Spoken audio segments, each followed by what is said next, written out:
Hello folks, welcome back to WW2 TV. And 84 years ago, at the end of this week, the target of a special operation was the Normandy dry dock in St Nazaire down in Brittany. Channel regular Niall Cherry returns to break down this extraordinary operation, often cited as the greatest raid of all. I will bring him in now. Good evening, Neil. How are you today? I'm good, thank you, Paul. Bit stressed, but we won't go into that, will we? So you know the reason why, and blah blah blah blah blah. I'm glad to be back. Apologies to everybody. We wanted to do this a little bit closer to the 27th or the 28th, but regretfully, I'm back in the treadmill, and I should go into the Bulge, flight the Flab on Friday. Cool. And yes. You heard my introduction there. I mean, I know you're going to reference some of the books on this raid at the end, but it is an extraordinary raid. And I think one of the things I wanted to talk to you about is, like a lot of the British raids, the bravery, the determination, the ingenuity, all that, as we'll find out, is amazing. The big question is those kind of early and mid-war ones is, cost versus, sacrifice, that kind of thing, what the results and costs. So you've done a lot of work into these things there, and there's something about the earlier operations that, even if they don't necessarily sometimes work to plan, they're all part of the learning curve, aren't they? So that by 43, 44, 45, things are going better. So as someone who writes about airborne forces and commando forces a lot, you've got to take that graph of gradually getting better at things, I think, to understand it. And I also made the point, I was going to make the point somewhere along the line tonight, that I think if you realistically, 1942 is almost like the end of the beginning, if those are the right words, the Nixon words from Winston, because you now go from the small scale 20s, 30s, 40s, or hundreds, up into the thousands, because we start looking at 42 is an interesting year, isn't it? Because you've got things like Muscatoon, Freshman, you've got out in the desert with Rommel, the commando raids in the desert, and then into 43, we start looking at the 1st Parachute Brigade, again, small steps in 1942, and I know we've done late 42, and I know we've done Tunisian Tales, blah, blah, blah, blah, blah. Then you come into like Sicily, you've got the whole of the brigade basically goes on Sicily because we've got more aircraft. You've got the commandos going in full scale into Sicily as well. And then you've got the SAS being formed sort of around about 42 as well. But meanwhile, back in England, quickly, my old friends, the small scale raiding force. And there's another, probably had a talk on that from someone far more knowledge about the SSRF than me. Aquitaine. And was it? Oh, I'm always struggling. The one where they went to Ordinary and basically caused the commando. Oh, I can never remember that one. Yeah, I know the one you mean. Yeah. Someone will know it. It's not Ambassador. It'll come back to me at some point. But it'll come back. Our old friend Anders Larsen was not on that, was he? I don't think. No, he wasn't. No, Aquitaine he wasn't on. Went on. The orderly raids, and that's the one where they tied the hands and the Germans found out and the commando order gets issued, etc., etc. Basalt, Operation Basalt. Thank you, Rob. Thank you.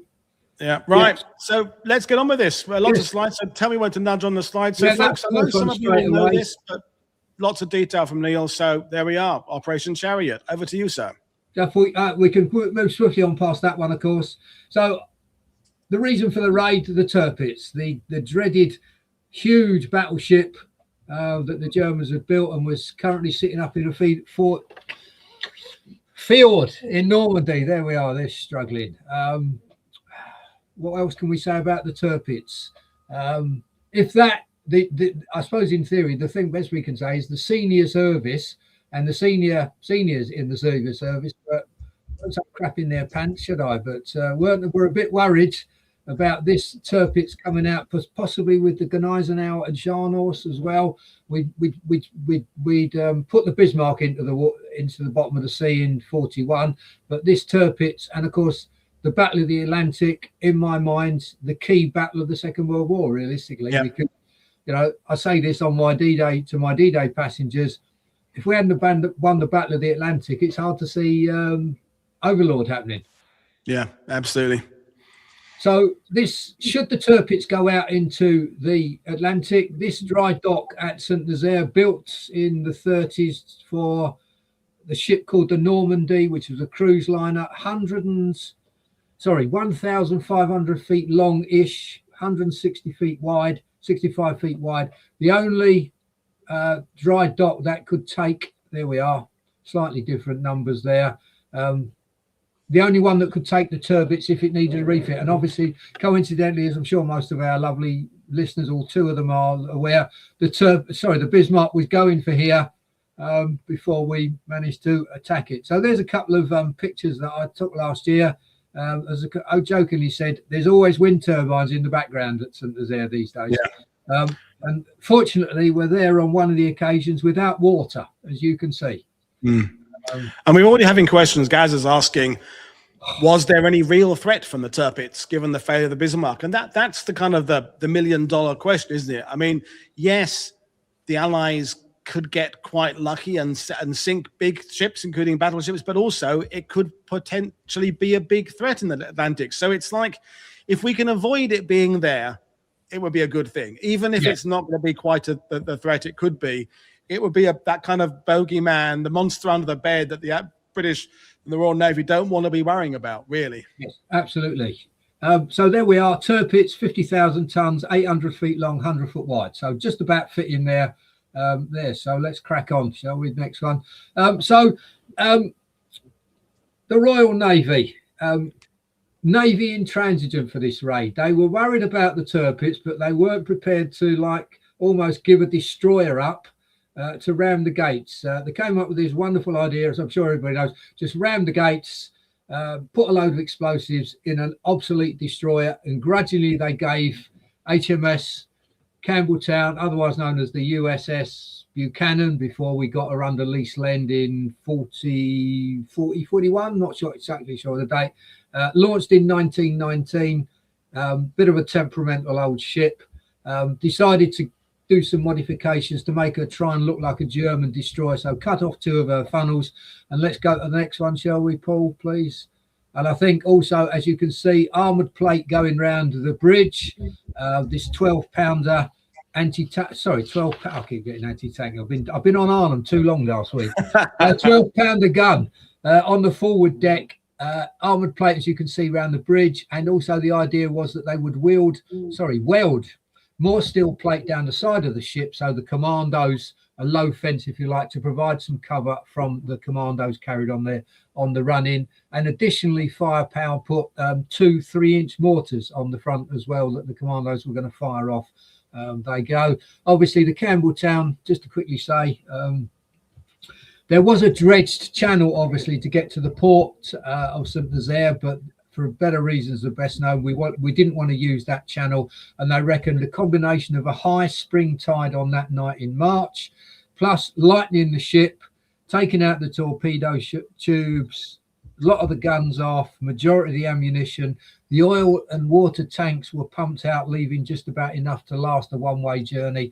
But for reasons of secrecy, which I can't quite work out, they let all the food stay on board. So the commandos had some of the best food they'd ever had, or most of the best food they'd ever had, on the way out to St Nazaire.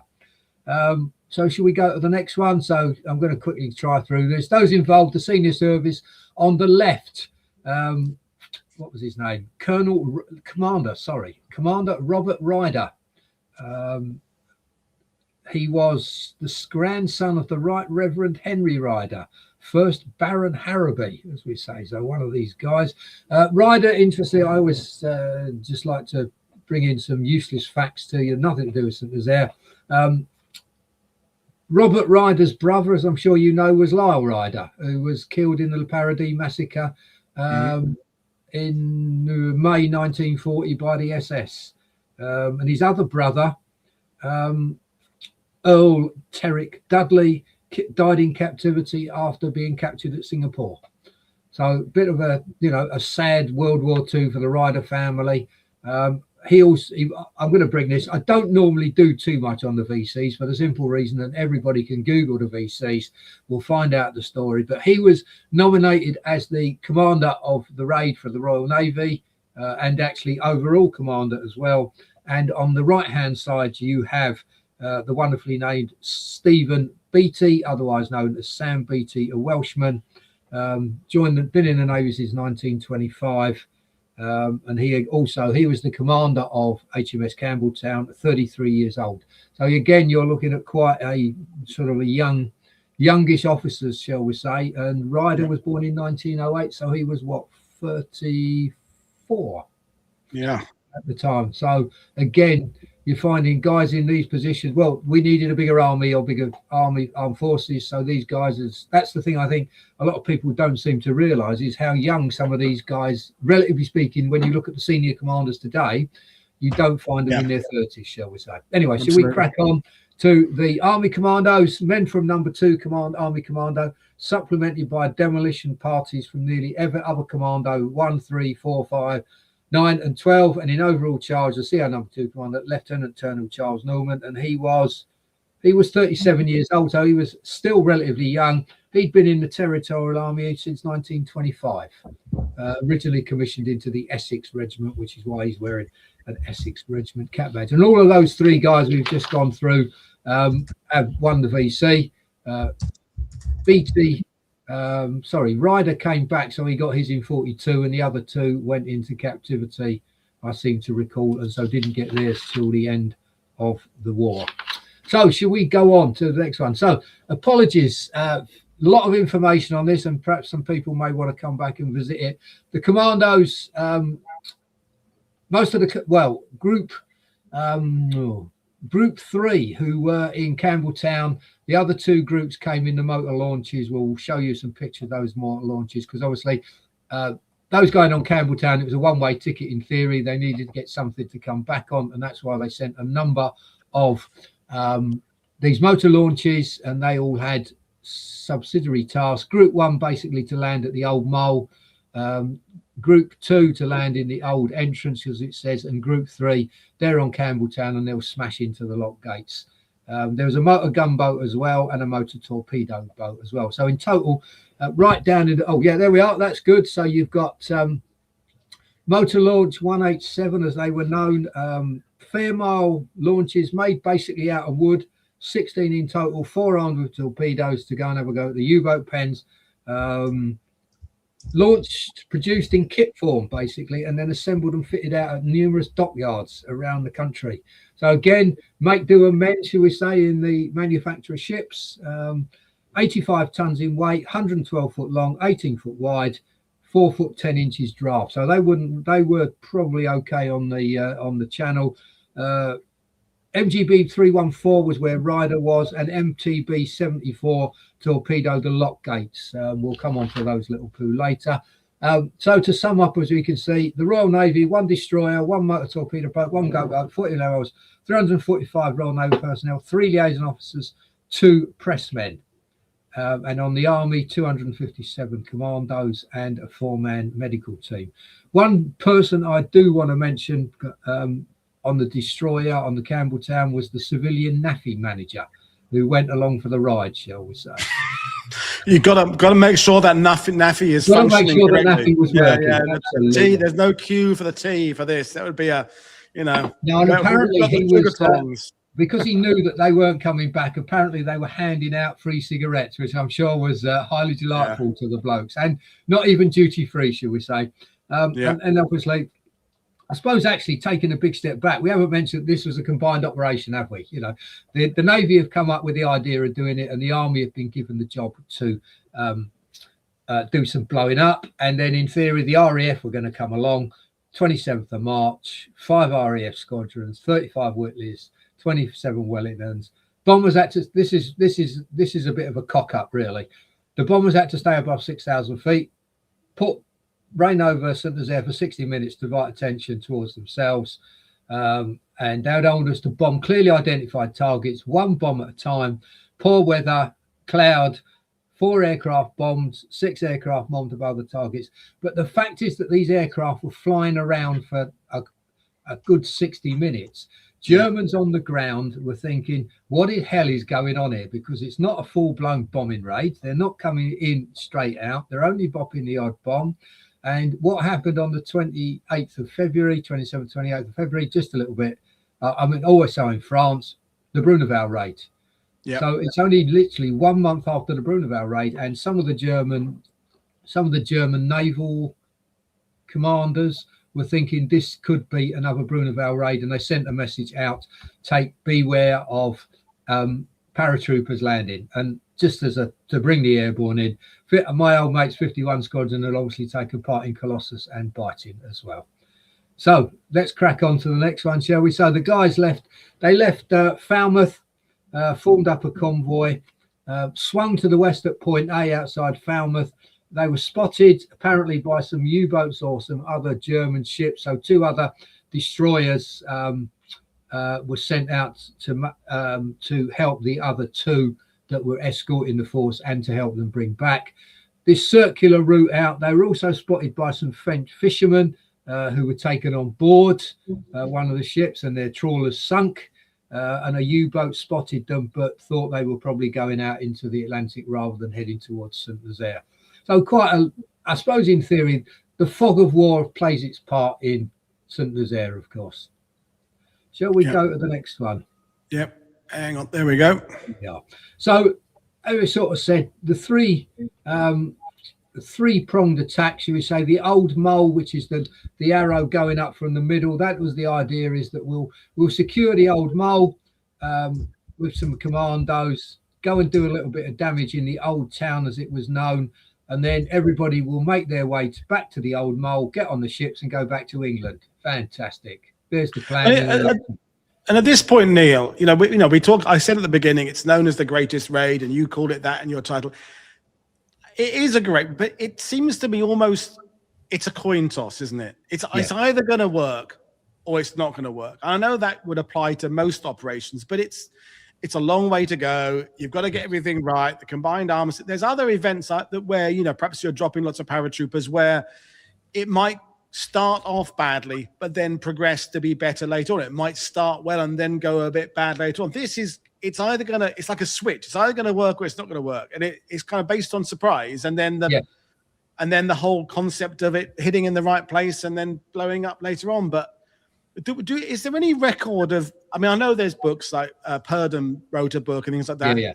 People thinking this really is a suicide mission, or was it still that era where people were just like, who cares? It's a crack at Jerry. At some point on this talk, and I wasn't sure where it was going to be, but you've made an excellent point. This is the only raid where I can think of, or operation, where the guys were all lined up and said, if you want to take one step backwards and don't go, with no stigma against you, because Mountbatten basically said, I think this is a one-way mission. You're not going to come back. And he, as I said, the guys were asked to write their wills before they went. A lot of them did. And as I said, it's rumoured, the guys who were there said nobody took a step back, which I suppose is bound to the ethos and the training of the commandos. And I suppose in theory, a lot of these guys would have done Varg, Solar, Foten Islands, possibly some of the abortive raids on the Channel Coast or the Channel Islands, and said, sod it, let's go. We're going, regardless. Yeah. It's that time of the war where the public, the services, they need a few wins, even if they're sort of small. They need to get some, scores on the scoreboard. And we mustn't, as you said earlier, the commanders are in their 30s. The commanders themselves, they're 21, 22, 23. We're all piss and vinegar when we're 19, 20, 21 years old. So I guess, looking at it from our middle-aged dotage, it seems crazy. But when you're a young kid and you're a commander, you think you're invincible. Absolutely. Well, I suppose in theory, they're at war. This is an interesting one, isn't it? There's a letter that I always read out on the dockside from a commando that he wrote back to his parents. That's coming up, isn't it? Yeah. No, I'm not. No, I've not included it in this. Oh, okay, not that one. Okay. No, but there is another letter that was from Tommy, but this is from a guy who didn't come back. Okay.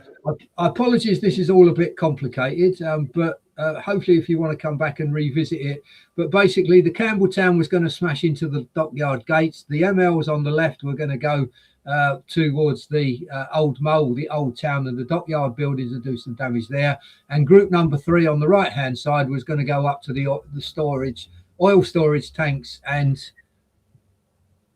units on the right-hand side of the dockyard of the dry docks. And then the other thing is, that's an important part of the story, and I think we've got a picture of it somewhere. We've obviously got the submarine shelters over on the left-hand side of the map, and then before that you've got that MGB 314, and a torpedo boat which fires a torpedo at those lock gates, basically to the other side of St Nazaire, the small one, which went off a couple of days later. And caused quite a lot of panic amongst the Germans. Anyway, okay. As the convoy is steaming up the Loire, they are doing their best to remain incognito. I don't know how you remain incognito, but lots and lots of German defences, and also I think it was Raider came to St Nazaire a couple of days before the actual raid and said the Allies will never attack here. They're not that stupid enough. Basically, and you've got a lot of defences here.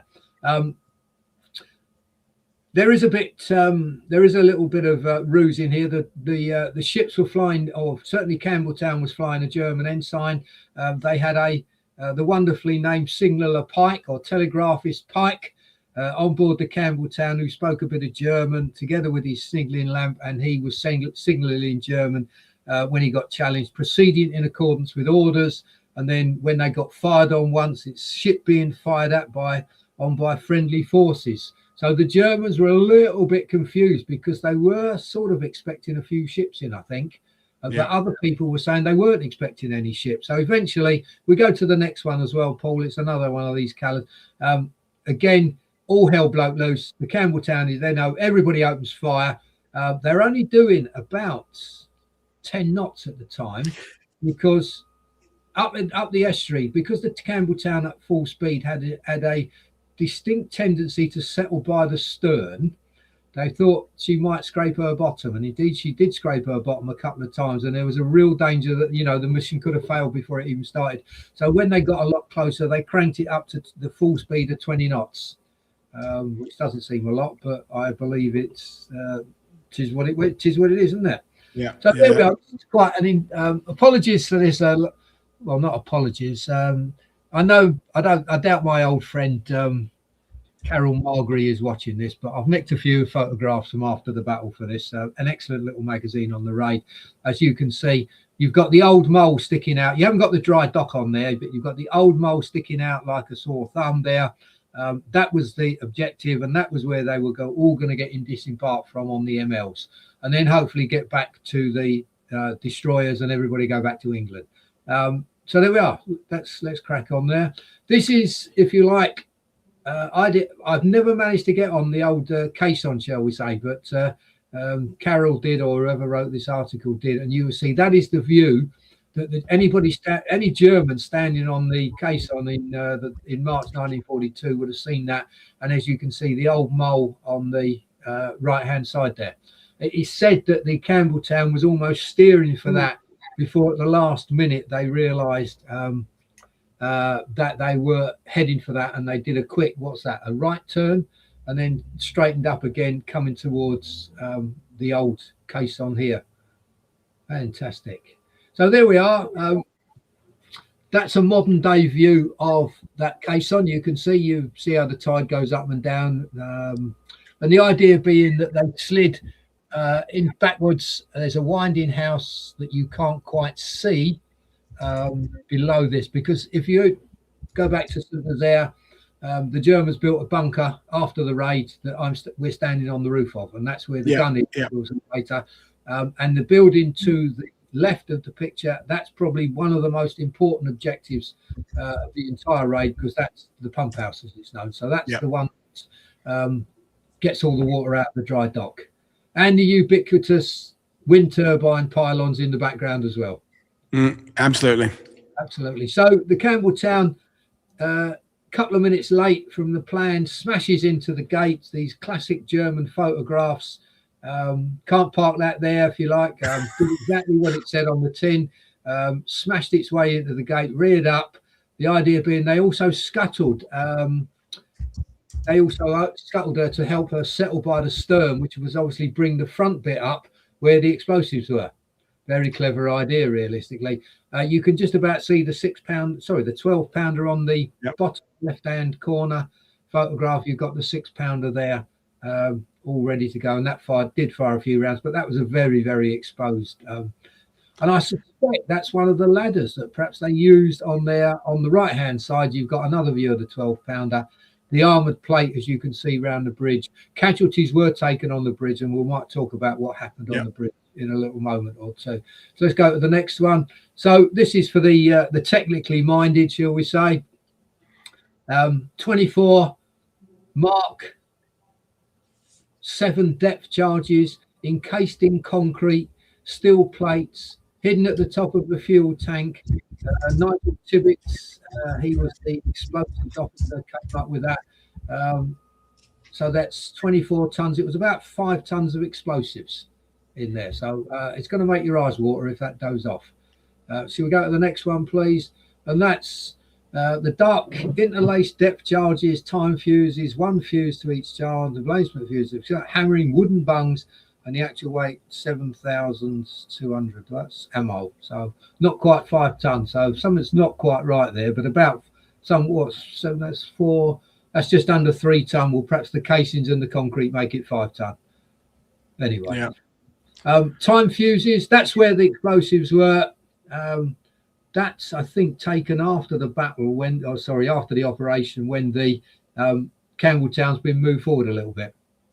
We had the question from Scott. Was the helmsman still at the wheel at the moment of impact? Well, yes, there was, but he wasn't the original one. I think I was going to... so what happened was the guy who was originally... steering got shot, then somebody else got shot, I believe, then a Royal Engineer officer who just happened to be on the bridge looked round and seemed to be nobody else, so he took over, and then Nigel Tibbets stepped forward and said, "Don't worry, old boy, I'll take it from here."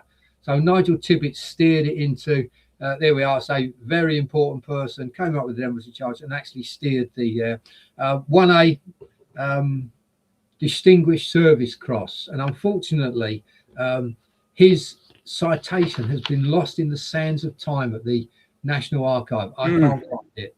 Another one of these, but sadly, let me just say a few words for the technically minded, just in case we've got anybody. There were 10 2.5-hour waterproof fuses, 20 2.5-hour pencil delays, 10 underwater initiators for Cortex leads, 20 8.5 acetone cellulase delays, and 20 Bickford fuses. So they basically did want it to go off. They thought, obviously, they tried the 2.5-hour time pencils, 8.5-hour acetone cellulose delay time pencils. But if we jump forward a little bit, of course, we all know it went up, didn't go off on time. Who knows why? We will never know why it went off in time, but I guess you've got a combination of things like perhaps weaker acid than they thought was in the time pencils, etc. The copper wire was thicker. We will never really know, but all we know is it went up, and that's it wasn't quite on cue.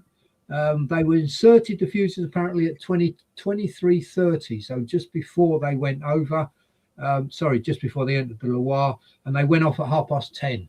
So in theory they were 8 hours, so they were 2 hours late, but better late than never, as we say. And we're having the question already about the Germans not discovering explosives. I mean, it seems what a mistake to make. I mean, I guess they must have just assumed that the destroyer itself was the damage, but they were put inside one of the fuel tanks and by the forward gun support, because Tibbets sort of basically said that if we put it there, if the bows crumple and we don't go up the caisson, for example, it's going to be, it's still going to be in situ. It's not going to get damaged. Obviously, it might well get damaged in the impact, but it wasn't going to get damaged by the ship concertina, if that's the right words. Okay, thank you. So yes, why they didn't find it? Good question, well put. We need to ask one of the Germans. I suspect the majority of them were souvenir hunting at the time. Yeah. And thought, and I know it's said one senior naval German officer just said, you know, you needed to do more than ram a ship into that gate to deny us the use of the dry dock, allegedly. Yes.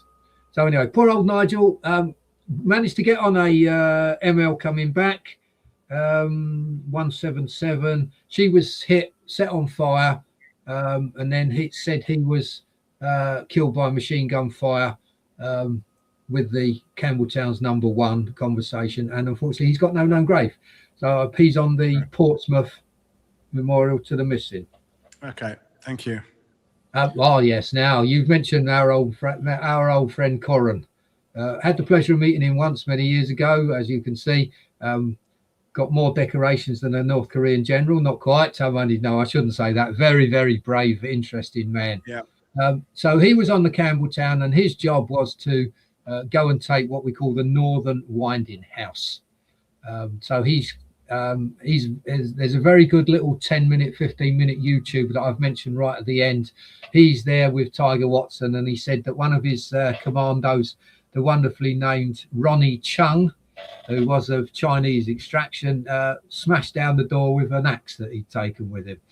So the idea being, you can just see that swimming pool size there. Yep. That is what the gate, when they're winding it back, goes into that. So it's on like a polar system. Yeah, let's go to the next one. He'd volunteered. Roll Aster Rifles, as you can see, after the war ended up with the 6th Airborne Division. They must have dragged the winding hut out, or it was completely blown up, rebuilt, and there you are, roughly where it is today. Should we go to the next one, please? Just I never met Purdon, but I've got a copy of one of the Colditz books that he signed. Oh, yes. And because he was one of those guys back in the day, he could go into a film studio and just sit there all day and cover about 10 major involvements. He could do St Nazaire, Colditz, you know, the formation of airborne forces, Royal Ulster Rifles. There wasn't a lot he hadn't done. I mean, then after war, he's over to Egypt, Hong Kong, Staff College, blah, blah, blah. One of those guys had just been there and did it for a long time. Extraordinary chap. I know it's not great, so I'll read that out if you don't mind. Yeah. Military cross. He got a military cross, and it basically said, Lieutenant Purdon was in command of a demolition party whose duties were to carry out destruction of the main dry dock installations. Although wounded, he led his men in their task, and under intense fire, carried through the work of destruction, completely destroying an important part of the dry dock machinery, which is obviously the Northern Winding House. Later in the street fighting, although suffering from severe loss of blood, his determination, coolness and dash were fine examples to his men, and his action led to the destruction of many enemy and their equipment. Military cross. And of course, he, as you quite rightly said, Paul, bad boy, ended up at Colditz. What more can we say? Yeah, legend. Yeah, and he became, as you say, a major general after the war, and also Deputy Commissioner of the Royal Hong Kong Police Force in the late 70s and early 80s. Yeah, he was Oman as well, isn't it? And just West NATO. Yeah, Near East Land Forces Commander in 1975, or GOC. Yeah. So I call Nigel Tibbets a VIP. Well, I think realistically Stuart Chance ought to be a VIP as well, because his little party. Sorry, I should have taken a step back. The idea being that the commandos were split almost into two groups when they had an objective. You had what was known as the Demolition Group, who were carrying rucksacks with about 60 to 70 pounds worth of explosives in them, and a protection force to look after them. So the guys who were doing the actual demolitions, and they trained long and hard at Southampton docks, which was King George V dock at Southampton, which apparently was very similar to the St Nazaire. And Stuart Chance's job was to go and blow up the pumping house, as I said, and there you have the pumping house, or the modern day replacement for the pumping house. He was wounded again on the run into the commando, and it said his hands were slippery with blood when he was carrying it out. Want to go to the next one, because there's a couple of again, that gives you some of that's about 40, I think about 40 to 90 foot below water, and obviously the idea being that you needed something to suck the water out of the the dock when a ship was in there. So I think if we go to the next one as well, to give you an idea of the size of the pumps. Yep. And I actually had a passenger with me who worked in the sewage industry, and he said to replace one of those pumps would take you about 2 years with the castings, because they were almost like one-off manufacturers. And he said they would be pretty hard to replace in a hurry. You can see the size of them. I think if we go to the next one, my friend Paul, there is his citation. There you are. Charge of a demolition party, pumping station. Although wounded in the hands, Lieutenant Chant carried out his task successfully, despite being hampered by his hands being slippery with blood. He remained in the pumping station, helping to carry out the remainder of the demolition and showing fine leadership, blah, blah, blah, blah.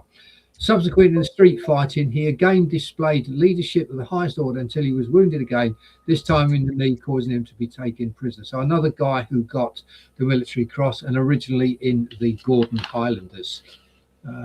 Now, could you just go back one to Stuart Charm, because I'd like to read something out. One of his men was called Arthur Harry Dockrill, number 1 commando, and he, if you like, is almost like another unsung hero that very rarely gets a mention. Distinguished Conduct Medal, 1 down from the VC. He was with Stuart Chart's party. Lance Sergeant Dockerill again assisted Lieutenant Chant in descending to the pumping chamber 40 feet behind. His work in this pumping station was excellent.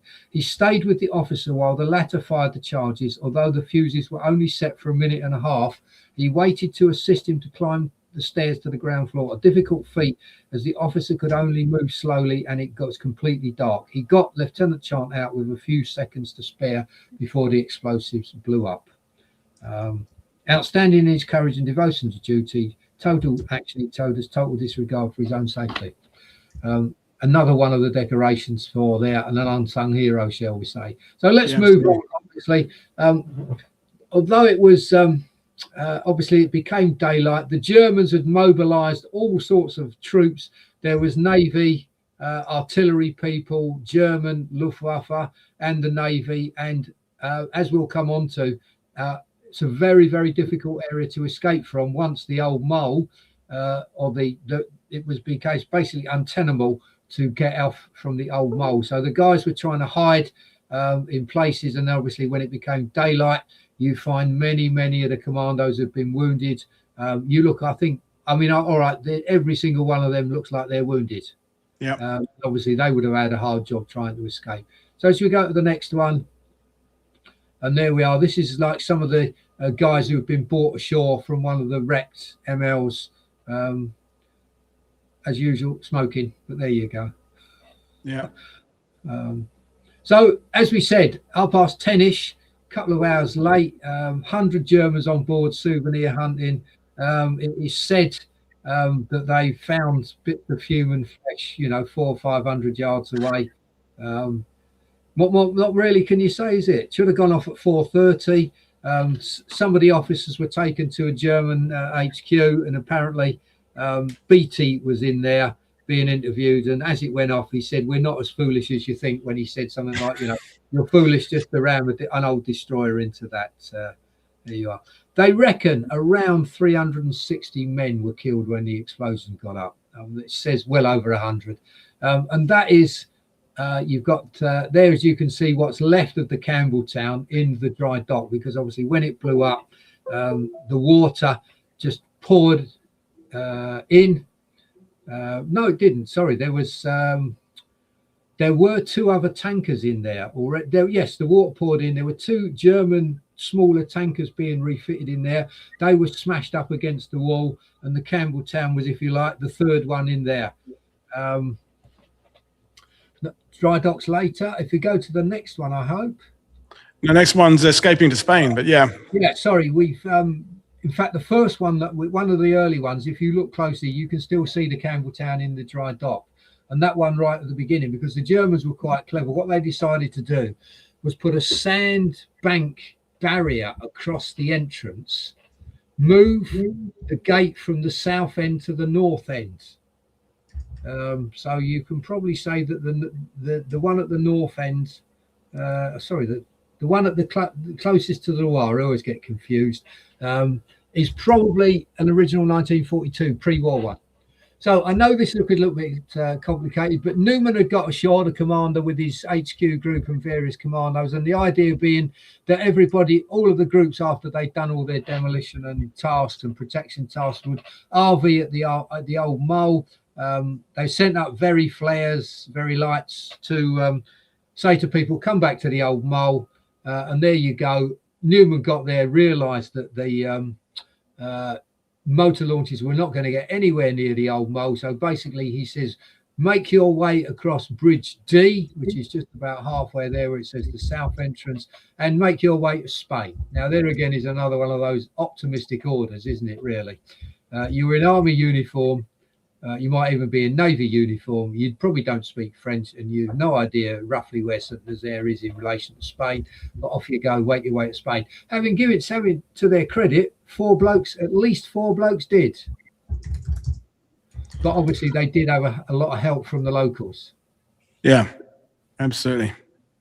So that's the bridge.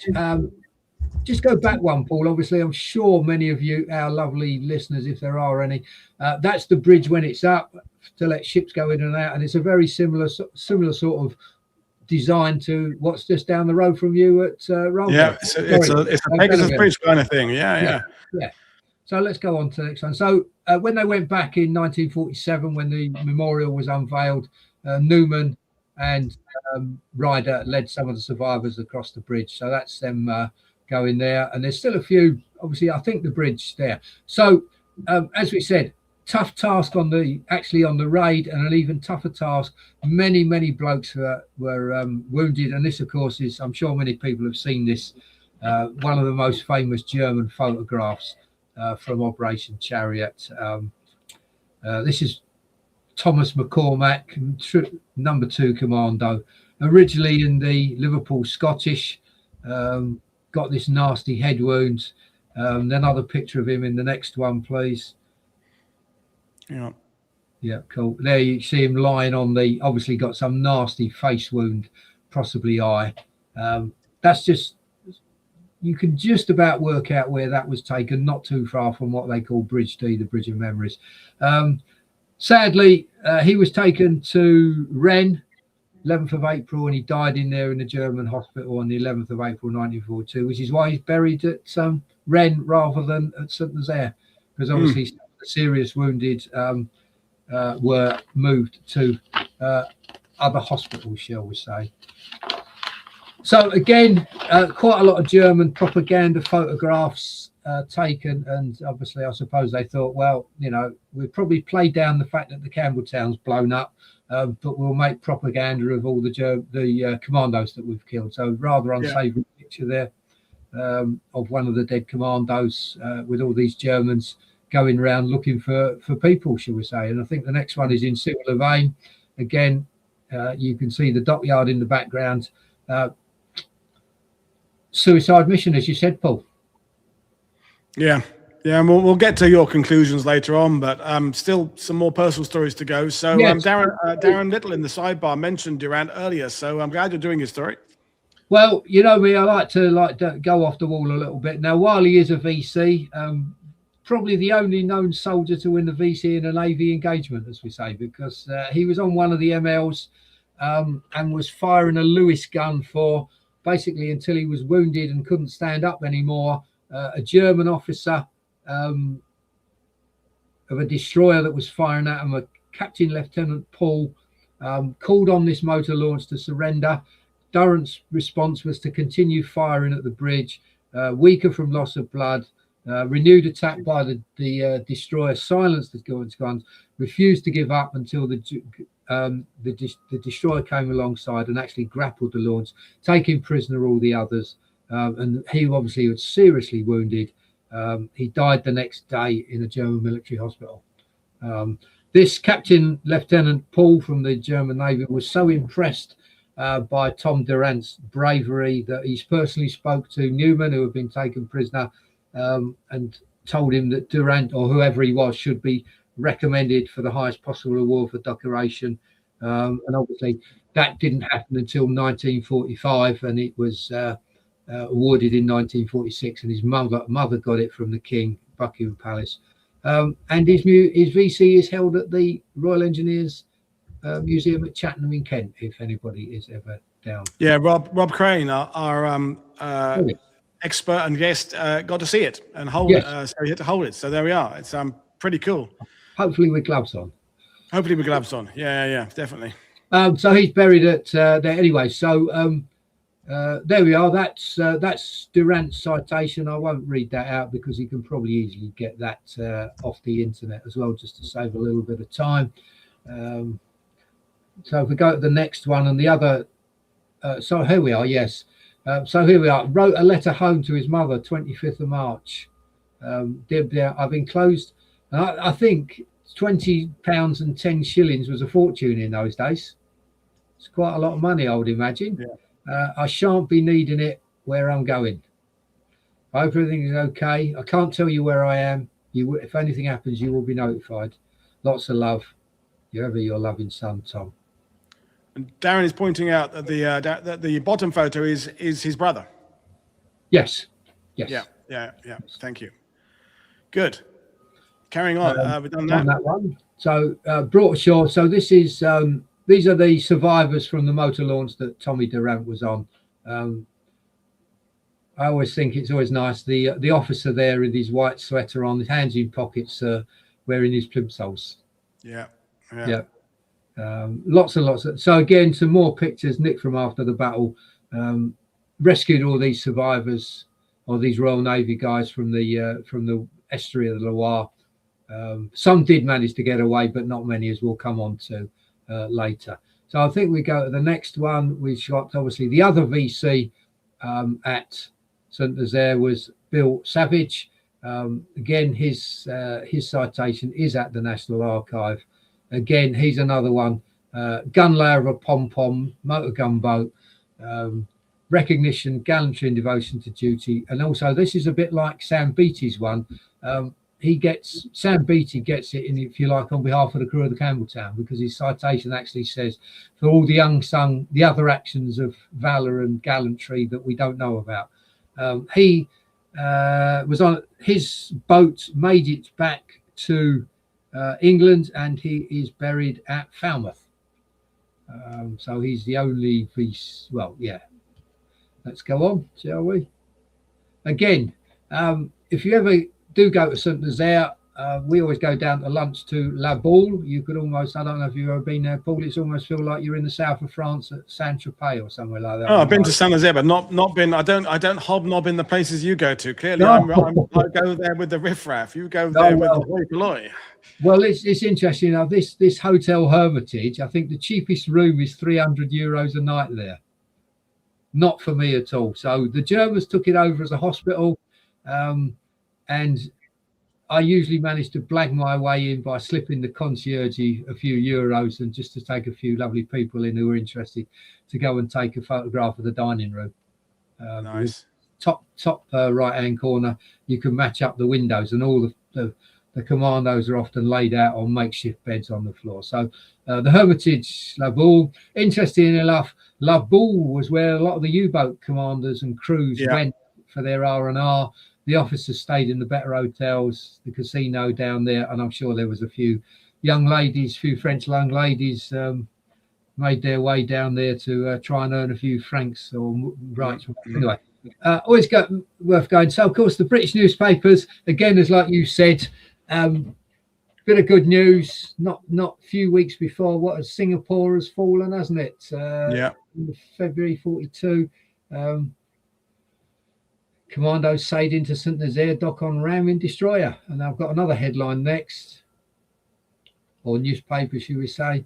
Interesting enough, isn't it? It's not quite the lead story. Dominion status for India at the end of the war. Well, it's Telegraph, isn't it? They never go for sensation. Yeah. But it's interesting. So the Germans play down the success in terms of the damaging the dock, but big up the casualties. The British, obviously the reverse. They play up the success of the ram, but kind of play down the casualties and the fact that half the blokes aren't coming back. So it's, I mean, it's the middle of the war. You wouldn't expect anything other than the story to be propagandized for both sides. Yeah, absolutely. Absolutely. Yeah. And there's I'll just say, yeah. So here we are. Quite an interesting, not an interesting, pretty a horrendous slide, shall we say, isn't it?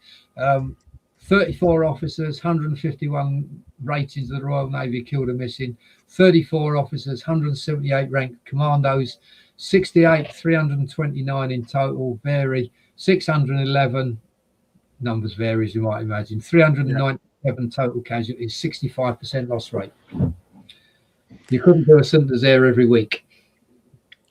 No, I mean, I know we're going to come to that later on, but if you compare it to, for example, I don't know what the comparative losses for Bomber Command would be that week, for example. What would the losses be in the Far East? How many people in North Africa would be hospitalized for malaria at the same point? I mean, it's a tragic percentage of the size force, but the size force in for the potential removal of the Tirpitz from that part of the is, you know, it's. I'm not saying anything, folks. I'm saying losses. There's always ways to compare things. And all I've done is a simple number crunch: 397 out of 611, 65%. And you're quite right in what you say. The Tirpitz, when you think about it, what did Winston Churchill say? The only thing that worried him realistically in the Second World War was the Battle of the Atlantic. Yeah. And we'll come on to there. Anyway, look at that. Gordy asked, what happened? Where is it? What happened to the Nafi bloke, the Nafi manager?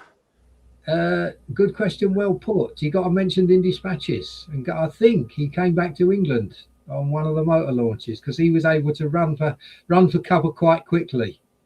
I think. Brilliant. Anyway.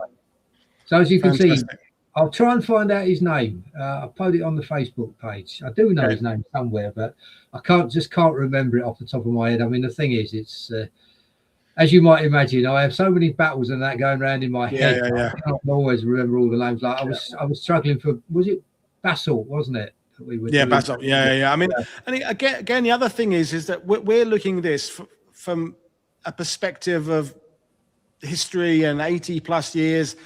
This. Despite the losses, this didn't actually damage recruiting. In fact, you could argue the opposite happened. People want to be commandos. They want to get involved in this stuff, kind of both because it sounds like the right thing to do, but also kind of revenge to some extent as well. Yes.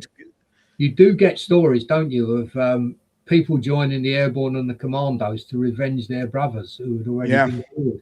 Or certainly in the early months, like I always remember Tony Hibbert telling me that he was so disgruntled at what happened to him in France in 1940 at Dunkirk, etc., that as soon as he saw volunteers wanted for special service, he volunteered for number 2 Commando. Absolutely. But of course, that ended up being Airborne. So you've got the Commandos who started out as Commandos and ended up as Airborne. Yeah, that weird family tree of special forces where units change names and designations, and paras become commandos, commanders become raiding forces, and anyway, we've done that before. So material losses. So I just sort of like, as you can see, as well as the men, 1 destroyer. Well, you knew that wasn't going to come back. 1 motor gunboat, 13 motor launches, and 2 aircraft, 1 Whitley, 1 Beaufighter, and the Germans, as I say, 1 dry dock, associated infrastructure, 2 tankers, 2 tugs, and 2 Junkers 88s, plus an unknown number of men. But Mark is saying it was Mr. James. Mr. James, canteen manager, AI. Good old Wikipedia. Right, shall we crack on to the next one? So again, should be part of any St Nazaire battlefield tour if you're going to go down there. Escubac, a small little field just outside St Nazaire, started in 1940 because we used St Nazaire obviously as a base in 1940 to supply the BEF.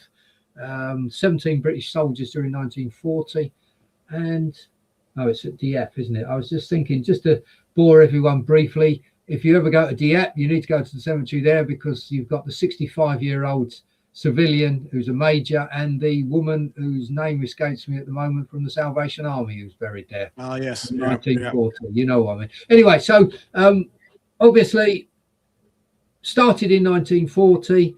A number of British servicemen who were washed ashore in 1940 after the Lancastria debacle buried there. And then in 1942, obviously more men killed. Second British soldier in the middle photograph is, of course, Coran Purden. There. Currently, in my notes, 325 Commonwealth, 74 unidentified, 3 Polish servicemen, 3 unidentified Polish, 3 Polishmen, and 1 man of the Merchant Navy. So as you can see, a nice sunny day when I was there. Grass in immaculate condition as usual, but unfortunately the local housing are encroaching upon the cemetery, shall we say, getting closer and closer. And interestingly enough, throughout the German occupation, a woman called Louise Joen, a resident of La Baule, dedicated her time and money and energy to maintaining the graves. Money collected from rich locals. She provided a cross for every grave, a small monument, hedges planted, and employed a permanent gardener there to tend the cemetery. And at the end of the war, she got a King's Medal for service in the cause of freedom. Fantastic. Yes. So, conclusions and was it worth it? So I say the aim of the operation was to destroy or render the dry dock inoperative for a period. Big tick in the box. Not operational normally till 1947-ish. So, as you heard, the only dry docks you need repairs, rare refit was St Nazaire. Can it be said that the lack of dry dock there stopped Tirpitz leading Norwegian waters? In my opinion, yes. And again, if Churchill had had his way, it kept the Tirpitz quiet, and this raid, one of those that made the Germans keep troops in the areas they probably didn't want to. Yeah. I don't know if any of our lovely listeners, watchers, viewers, or whatever have got any thoughts, but realistically, in a simple nutshell, go and do the dry docking operative, big tick in the box. Yeah.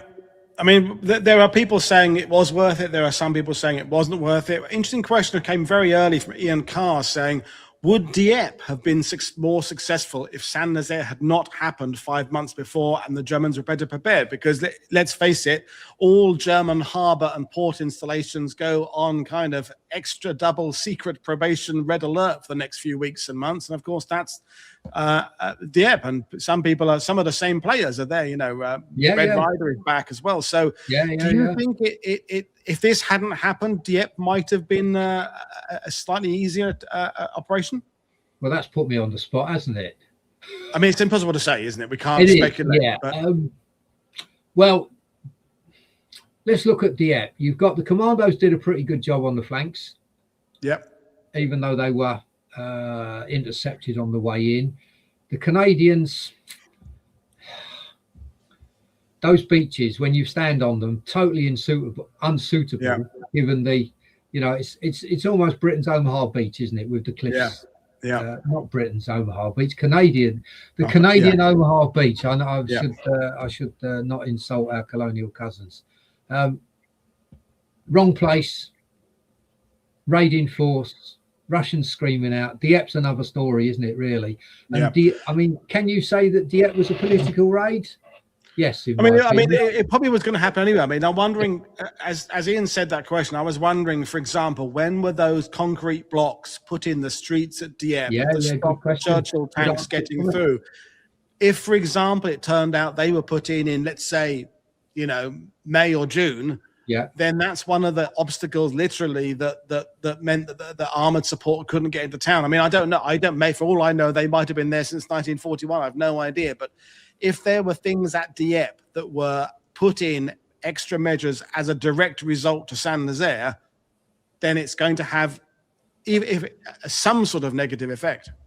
Yes, that's a very valid point, and so we need someone to tell us when those concrete blocks were put in. Yeah. Someone will be searching for that, googling that right now. But I mean, and again, it's that we talked about it before. It's this. There's a public opinion boost as well. There's people working in factories a little bit harder. It's like the Doolittle raid. We all could accept that the Doolittle raid had really very little strategic effect on the Japanese, but it had a huge effect on the American public. It had a huge effect on pride in aviation. And I think St Nazaire, along with the people talking about Operation Frankton in Bordeaux same year as well, these are the kind of things that are getting people excited about the British and their Commonwealth allies getting back into the war, being inventive, starting to put the Germans on their back feet. That, don't we? That poor old Uncle Joe Stalin and his millions of poor troops over on the Eastern Front are getting a kicking still, aren't they? Yeah. You know, he's crying out. I mean, you know, when you look at it in the cold light of day, isn't it? You look at it and people, I say this on the ground when we're there. If you're going to go, you know, Dieppe was a political raid. I've said it before. The Russians are crying out, aren't they, for help, basically, in August. Sorry, in August 42, or in that, around that time. And, you know, if we don't do something, could Russia surrender, in which case that will free up all of the German divisions again to come over to the Western Front, blah, blah, blah. And as Brooks said, I don't know if there's an easy answer to this. Would it have been is it a good rehearsal for D-Day? Probably yes. Because we did learn, didn't we, that you're not going to take a port direct. Well, I mean, I'm going to say yes to you there, but I still feel it's Torch and Husky are the more direct influences on Overlord. I know people say, well, the lessons learned at Dieppe were then used for Overlord, but I feel if you're a planner, you're looking with the site. Overlord is obviously a way bigger thing than Jubilee. And I think the planners are looking at what's happening in North Africa, and they're looking at Sicily to really correlate and compare that with Overlord. But yes, of course, Dieppe is a warning of how amphibious assaults can go tits up. So it's I'm going to throw one at you now. I'm going to throw one at you. Obviously, Dieppe proved that the Churchill tanks weren't good on shingle with the size of tennis balls. Yeah. What amphibious support did we have at Anzio and Salerno from Yeah. Well, I mean, but then the Churchills did get off the beach because some of them did it, and then they got stuck in the streets. Then they went back to the beach, and then they ended up. Yeah. So there's mythology about that as well. Yes, tanks don't work very well on pebbles. Yeah, because they did sort of use some carpet layer at Dieppe as well. They did. So we were thinking I'm not saying the 79th Division was actually being formed at those days, but the ideas were around that we need specialist tanks to get across beaches. But okay. Anyway, let's do the touring. So I've got if you go there, obviously go to the Old Mole area. The actual memorial to St Nazaire that we mentioned, unveiled in 1947, is just literally at the bottom of the Old Mole.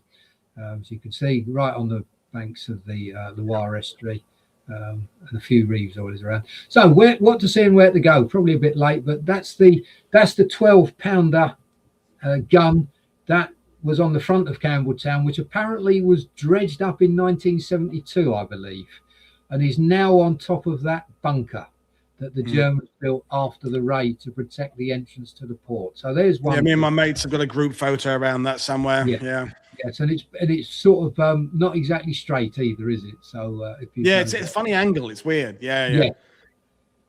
That's definitely worth going. That's on our we did that on our way down, because you kind of get to that before you get to St Nazaire proper, and amazing museum, amazing place. Yes, so if anybody does go to St Nazaire, always go, if you can, to the Grand Blockhouse. It's about half an hour up the road or half an hour away from St Nazaire. They've got a door, as you can see on the right-hand side, one of the few artifacts that I guess is still an original bit of door from Campbelltown. That, again, was found relatively recently in someone's backyard, allegedly, or something like that. So that's inside there, and a few bits and pieces of diorama. And of course, you've got a couple of commandos. And I just mentioned, I haven't mentioned it, but just in passing, the code word, wasn't it, with the challenge, or the password was "War Weapons Week," and the reply was Weymouth. And the guys wore white webbing, no black faces for ease of recognition, just to sort of throw that in. Brilliant stuff. Yes. You can't really go to St Nazaire without sort of thinking about the U-boats. But more importantly, from the top of that bunker again, those two wooden lock gates, they are the ones that was the torpedoes from MTB 74 were fired at on a 30-hour delay fuse, I believe. And they went off on the 30th of March, causing quite a lot of consternation to the Germans. There was, and also the organisation topped workers who were sort of helping around, allegedly ran away from the dock area. The German guards, mistaking their khaki uniforms for British, thought they were some more commandos and killed a few of them. So again, if you go into the U-boat pens there for half an hour or so, there's still some original. I know it's not exactly Operation Chariot, but it's small things to see. You've got some original German, I won't say graffiti, instructions still on the wall at pen number 9, I think, whatever. So as you can see there, you can go in these. Please don't think, a bit of word of warning though, you don't want to go down here when it's dark, because a lot of the, I'm sure you know where I'm going with this, a lot of sadly homeless people do try and sleep in these, so try and go in daylight. Anyway. Yeah, and it's odd how, you know, those places like Lorient and Brest and La Rochelle is how the French have sort of, I mean, you can't get rid of the U-boat pens, so they've just kind of used them, you know, and there are sort of shops around the front, they have functions inside them. That one, there's a submarine museum, but it's like they've just sort of they're part of the town. They kind of don't hide them, because you can't hide them, so they kind of just use them for other stuff. I mean, people obviously, as you know, I haven't mentioned the dreaded Ledger tour there, but we do a commando tour, which I'm doing 3 of this year, and we go up on the roof. We do a little bit on the U-boats, you know, and Rommel went there in 44, as you can see on the left-hand side, and that's, as I said, I forget how many million cubic meters of concrete, but you know, the number 5 million comes to mind. And it's a shitload, isn't it? Yeah. When you're standing there and you see those U-boat pens, you think this is just one set of U-boat pens of how many there are across the Brittany coast alone, and there's other ones in other places. You realize that the Atlantic Wall and this were just draining so much resources, so nothing was ever going to, I mean, that's the irony, isn't it? I don't think any of the U-boat pens were completely finished. None of the Atlantic Wall was kind of completely finished. Everything is still a work in progress, isn't it? It's because they start these massive, great projects, so they then realize, shit, that's going to take us some time. Amazing stuff. Also, I mean, I suppose in theory, when you look at it in the cold light of day, I can't answer this question, and I'm sure I don't even think AI or Wikipedia would help you with this. How many tons of concrete, how many tons of cement, how many tons of steel used to build not only these U-boat pens, but all the, you know, the V2, you know, the blockhouse at Epicule, Mimicoins, all the stuff that went in there, etc., etc. It's just a phenomenal waste of resources. Yeah, and that is Ben Main in the photo by the look of it. Indeed, yes. Peter Finch noticed Ben Main there. You can tell by the unruly long hair he has. But anyway, he can do what he wants now. And then there's a Falmouth Memorial. Yes, at the moment, the only realistically memorial to the St Nazaire operation, which is in the car park on the quayside at Falmouth. Yeah. Although there is, I'm sure some of your more eagle-eyed viewers or listeners may have noticed that there is an initiative. I was just about to say this. Rob Crane said there's going to be one at the National Arboretum, which is going to be fantastic. Yes. So as though it's just crashed into the dock gates. I've not seen it yet because I've not been to the National Arboretum for a few years, but that was what I was going to mention as well. I thought it hadn't been finished, but if it has, fantastic. I don't know. I haven't been to the National Memorial at all. I must go at some point. There's your dig deeper. Well, as you said, here we go. Is where do you start and where do you stop with things like St Nazaire raid? I've just basically said certainly 2 YouTube programs, Corin Purden and Tiger Watson, walking around the dockyard in 2009. It's only 9 or 10 minutes, well worth watching. Our old friend Jeremy Clarkson, I know, love him or hate him, but his documentary on St Nazaire, I think, is probably one of the best ones that he's ever done. And as I said, after the battle, number 59. And Lucas Phillips. And then obviously an unashamed flow from my book, which I don't sell, but I'm sure you can get it on Amazon or Hellion Books. Yeah, I'm talking about good books. So thank you. Brilliant stuff. Sorry, one thing I would say, be careful of some of these YouTube programs that you watch, because I've started watching one and the bloke kept talking about Royal Marine Commandos all the way through it. Okay. Kevin asked earlier, has the Jeremy Clarkson greatest raid helped bring St Nazaire into public consciousness, or is it just another raid that's come and gone? I mean, it was made as the 50s. It was the Gift Horse was about it. Then the 60s we had Attack on the Iron Coast, both kind of fictionalized version of it, and then it popped up. I mean, I think even in the Colditz TV series, don't some commandos end up in Colditz who are meant to have been on this raid? So every decade kind of tackled it in some way. I guess the Clarkson documentary, was it the 90s or the 2000s? But yes, I mean, what's your answer? It's one of those raids that's never really been out of consciousness for the British, has it? No. Has it come and gone? Well, probably to the general public. You'd probably never heard of St Nazaire before you started. But I think if you've got an interest in World War II military history, you just say St Nazaire to people and people know exactly what you're talking about. Yeah.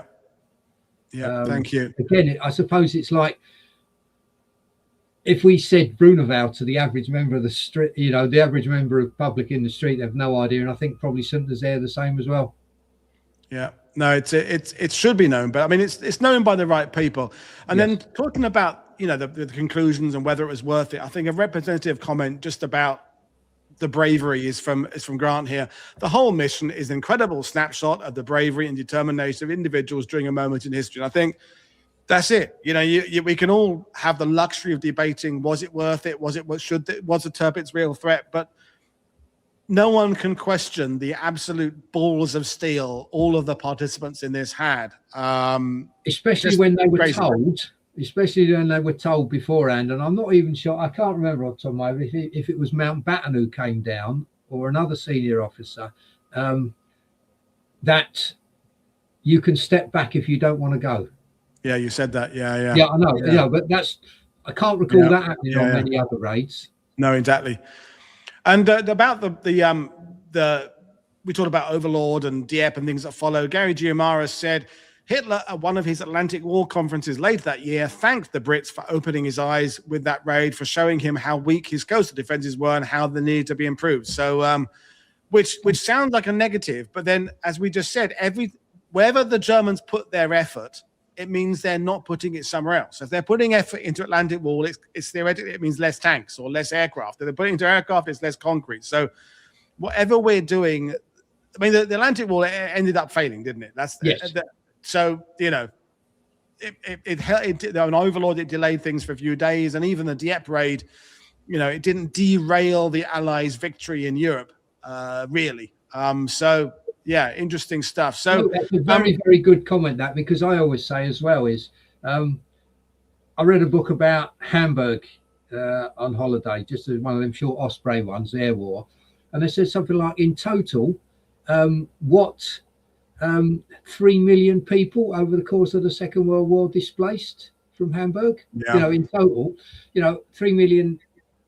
Just divide that by 4, which is probably a wrong answer. That's 750,000 houses that need new windows. Need new furniture, etc., etc. That's all a drain, and that's all due down to Bomber Command. I did see something from Ian, and I have an idea, but I'll discuss it offline with Mr. W. Okay, brilliant stuff. Well, we're going to hopefully meet up. It's still an hour and 15. I said to my friend Robert Sigmund in Holland today, I'll try and keep it to an hour 20.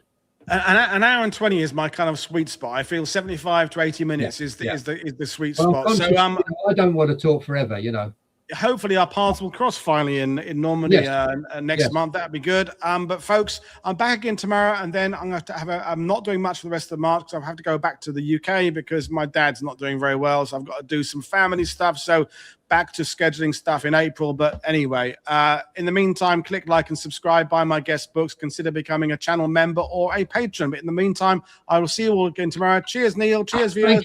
Thank you everybody for listening. Cheers. Take care.